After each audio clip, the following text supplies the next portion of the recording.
Hey guys, it's Caprice back again for part 2 of my first reactions to the DCS Chinook module here. A quick disclaimer. So basically I work on the modern 2024 model of the Chinook with all the current software updates, things like that in the avionics equipment. That being said, I don't know exactly how different this model is, which appears to be a 2011 update.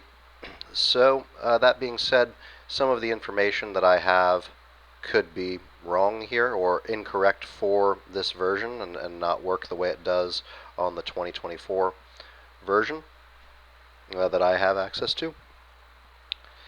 And also, this is done completely by memory, so there are some things that I could have remembered wrong as well, so just to be aware of that in watching this video. So we're going to go ahead and fly the mission, and we're just going to this one's going to be getting more into the nitty-gritty of things that I think are missing in general, things that I think ED could add and improve upon. I'm sure many of these are on their checklist as well, but hopefully I can share some things with the community to make this module even better.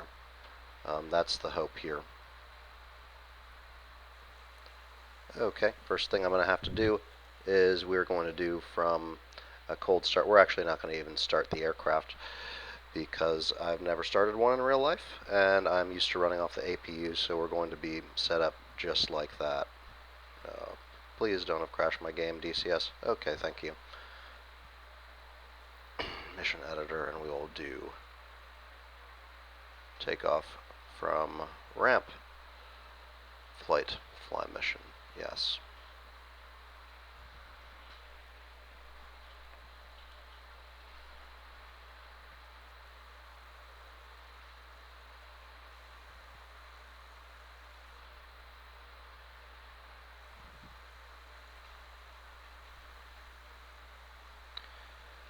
Okay, our textures are loading here.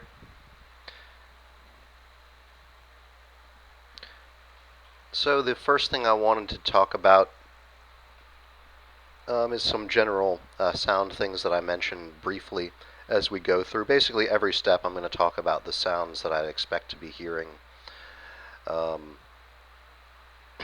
that aren't implemented on top of the ones that currently are. Currently for the startup procedure for the APU, it's just the APU itself and nothing else. So we'll talk about what else we'd expect to hear.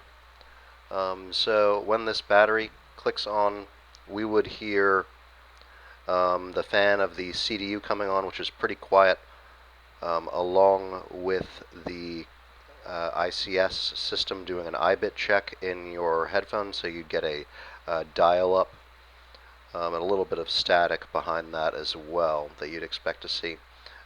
Takes about probably 10 seconds to go through that dial-up. You don't want to be transmitting on ICS while it goes through that. I've had a lot of people mess stuff up, especially mechanics. Don't tell anybody, but mechanics often do that and are like, why is the ICS not working? That's why, usually, if it's not some kind of other problem. Okay, but about now we'd be good. We've seen that the SFD's standby flight displays are up and looking good. We have our beautiful chronometer. You guys did a great job on this. It looks so good. Just one fun thing I wanted to mention as well. I play in flat screen, so a little bit less immersion, but a lot of times when I'm working with the CDU, doing a lot of fat fingering and avionics stuff, I tend to put my left hand up here and kind of rest it while I'm messing around with the CDU. And I actually put my hand on my TV thinking that I could rest my hand on this dashboard. So if that gives you any idea of how good this aircraft looks and how much it makes you feel like you're actually in a Chinook, there's a good example. Okay, so with that out of the way, let's talk about APU. So it's going to be the center position run. So when you're hitting the run button, the reason you have to hold it for 5 seconds is basically allows the fuel pump to start pumping fuel into the APU. And so yeah, you want 5 seconds for the fuel to push into the APU so you can get a good start. with fuel, not a kind of dry start or something like that. So you would press down this run, and you would hear a hum like a that it's pretty quiet in the background, but it lets you know that the APU is starting. So we're going to go back off there, or the yeah, the fuel pump is activated. So I think that that would be a really nice sound to add as well for immersion, hearing that fuel pump running. And we'll talk about the start here before we hit it. The start sound is good. However, I think it is a little bit delayed. The first time I started it up and every time after that, I'm kind of like, is there a problem with the APU? Why hasn't it started yet? It's pretty immediate when you hit start that it goes off. You'll also hear kind of the dump of pressure that gets the APU starting, as well as a couple clicks, which are the spark that you could expect, that's igniting the fuel and starting the APU. And those things are kind of missing. You just kind of hear what comes after that. So maybe there's some good YouTube videos that you guys could reference of a APU startup to add those sounds to it that I think would make it much more immersive. Okay, so we got our battery on here. Let's not run out of battery. I'm not sure if we even can, but I'd be worrying about the battery running out at this point because we've had it on for so long. So we're going to do 1, 2, 3, 4, 5, and hit start. And yeah, it's delayed. There it goes. And I'll just say that the APU start sound itself, like it's spot on once it actually gets going there. Another thing that I noticed here is that we'll get our generators on really quick. The utility pressure light will also be on the battery power, and that will extinguish with the APU ready light coming on. Those will kind of switch off, and that's not really how it appears to work here. It's more that the utility pressure will just come on for about half a second there. So let's talk about the next sound that I see that is missing here. Basically, all of these MFDs, they do kind of struggle with heat, and they all have really massive or high-frequency, powerful fans, way louder than anything you'd expect to hear in your computer. That's running in every single one of these MFDs. So we have 5 MFDs, as well as some cooling for the CDUs as well. When you hit this generator switch and all these MFDs come online, and also some of the other cooling for avionics and stuff like that, there's also an avionics closet behind us over here and a heater closet on this side. Those both have fans in them as well, so there's going to be a lot of fans turning on when you hit that generator. So you're going to be kind of hearing this kind of squealing from all of the MFDs, letting you know that they're all on the fans and turning. So I really hope that you guys, that Edie can find some sounds for that. I think that would make for a really immersive experience for that startup procedure. Yeah, basically every single one of these switches, battery, APU run, start, and the generator switch all have sounds that are associated with them. Yeah. So I will stop beating that horse, and we're going to move towards the CDU. The CDU is definitely a work in progress. There's quite a few things that are missing here, and we're going to talk about some of them that I think would be nice to add, or things that you could possibly adjust as we go. The first thing here, when we go index to the power page, I'm going to kind of go through the pages here and talk about big things, things that are hopefully DCS related. Power. So the first thing is that the EGIs would be turning themselves on immediately. You wouldn't have to turn them on yourself. I've also noticed that very short clicks don't always turn on the EGIs, so I think there might need to be some kind of adjustment made for that as well. They seem to be doing okay at this time, but yeah, occasionally I get too short of a click and it doesn't register that, and it kind of confuses me. Why aren't the EGIs turning on, stuff like that? We'll go back here and we'll go to the start page next. I know that MGRS is not yet implemented, I might consider the possibility of just disabling that option, because when you switch here, not seeing your present position switch to MGRS is a little bit strange. And a little correction on my earlier statement. It says date effectivity. It looks like the 24th of February, 2009, to the 6th of February.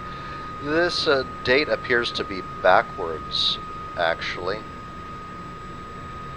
The day fifs are usually good for about a month, 30 days, something like that. Usually changed about the 15th of the month is when we do it, usually.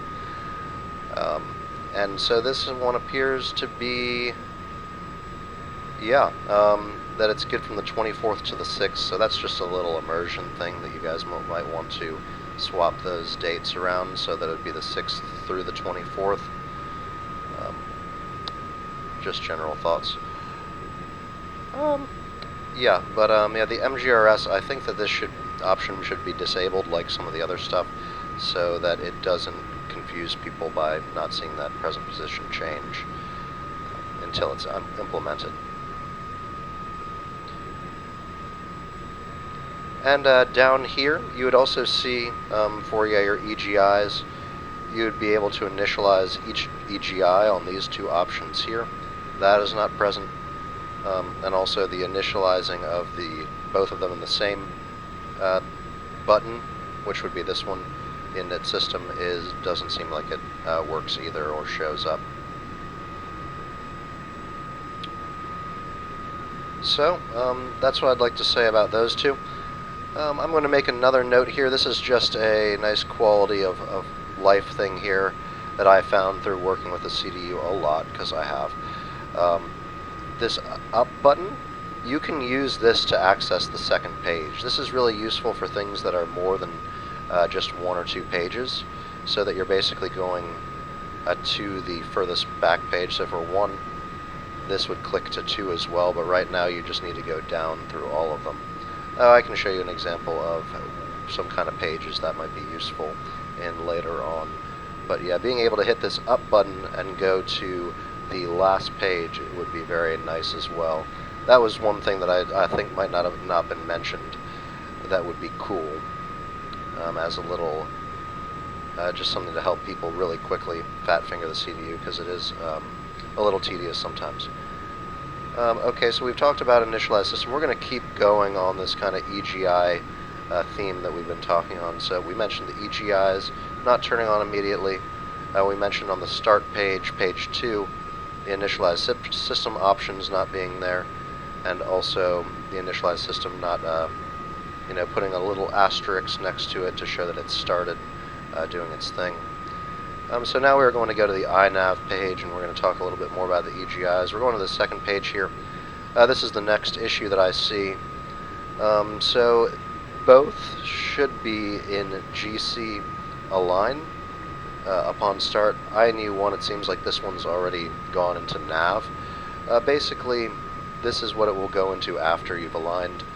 I'm sure that you guys just haven't modeled it yet. But if you haven't modeled it, I'd suggest putting both of them in nav. The reason is that the Chinook has, 2 pairs of just about everything, and INU2 is kind of a backup for INU1, so both systems go into nav at the same time, every time. So that being said, yeah, if this was modeled, both of these would be in GC align mode, but right now they're not. So let's talk about the INUs here, and let's go into them and look at them as well. So this looks really great. A lot of this stuff, it shows the aircraft's heading, the position, the difference between the EGIs. That's very nice.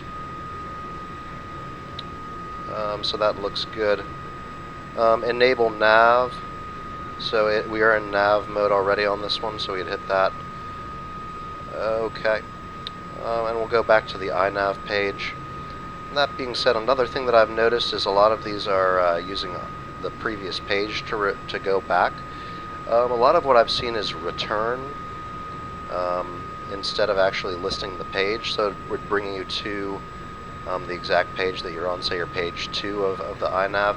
So if you watch this, I'll go back to iNav, it'll bring me back to page 1, and now I have to scroll back to page 2, which is where I wanted, which actually, on the ones I'm working at least, if you hit this button, it'll just return you to page 2 of the iNav. So that's a little more tedious working with it this way, because you can't just go back to the last page you were on. So if we look at INU2,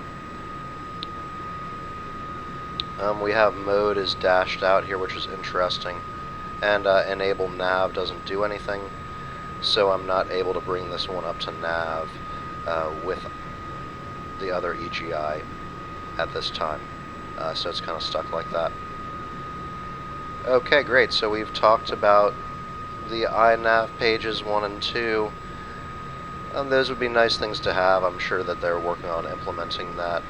But maybe we showed something, quality of life thing, either being, being able to scroll with the up arrow to the last page, or being able to hit return instead of going back to the iNav page. 1 second here, to help people out.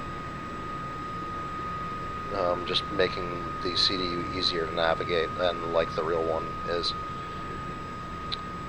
Okay, so we're going to mission page here, let's go to CNI, comms, navigation, and IFF.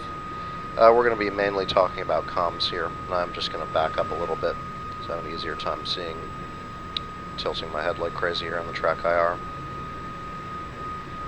So one thing I noticed is that all of these don't seem to be clickable options.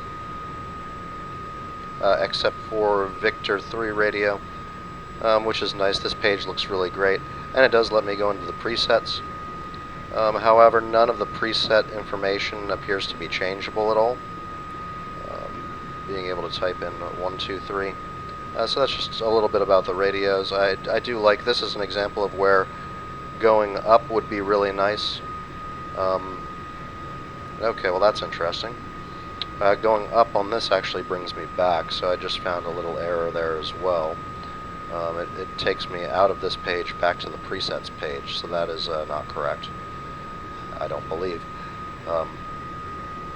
But this would be an example of where, being able to hit up to go to page 4 from 1 would be really nice, because of the number of pages that are there.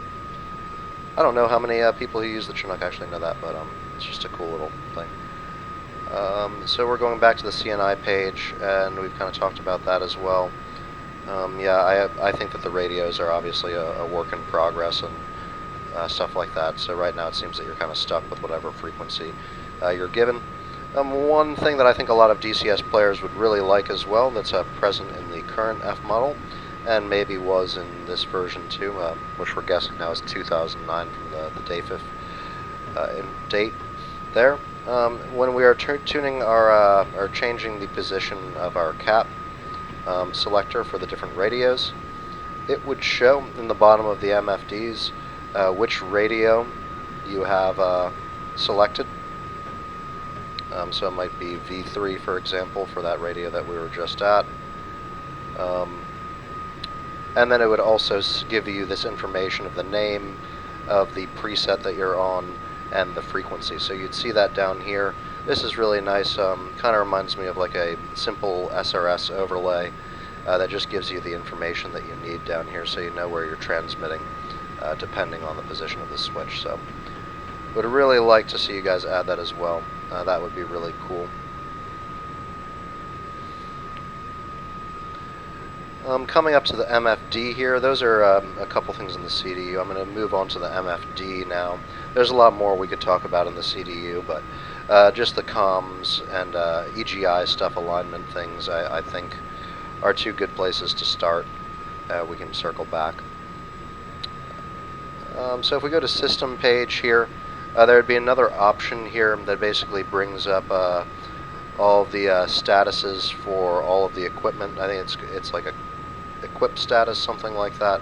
That would be somewhere around this area, and this would bring up a page with a couple lines through it that gives the names of all of the systems on board the CH-47. So it would give all of the MFDs, it would give the CDU, it would give all of the caps in the aircraft, and there'd be a status of green if it's installed and it's good to go, yellow if it's degraded, red if it's failed, or white if it's not installed. So that would be really nice as well. Talking about not installed here as well, I'm going to need to actually check this EAPS 2 and one fail, but I don't believe it should come up as fail as I'm actually going to just disregard that because I'm going to need to look into that more. Another thing is about this engine 1 and engine 2 fail. That would not be present on the aircraft in the current switchology state. Backup power is in the off position. However, if we turn backup power to on, those engine 1 and engine 2 fails would illuminate with the engines off.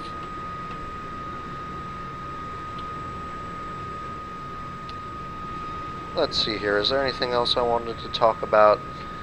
I think that basically covers a lot of the areas that I think, from a avionics tech perspective, where I don't actually turn blades, I don't fly the aircraft, of things that I've noticed that are different between the 47 in real life and the 47 in the game. That being said, I am just overall extremely impressed at the fidelity that Eagle Dynamics has shot for with this module, and understand it is early access. So yeah, I absolutely love what they're doing. I love to see this kind of work. All of my co-workers were blown away by the realism of it. Yeah, so fantastic job to Eagle Dynamics, and I look forward to seeing you guys continue to improve this module as it comes further along in early access. Thank you for the awesome work. And with that, that's Caprice signing out. Thanks for watching, guys, and I'll hopefully be releasing more videos on the Chinook in the future. Cheers.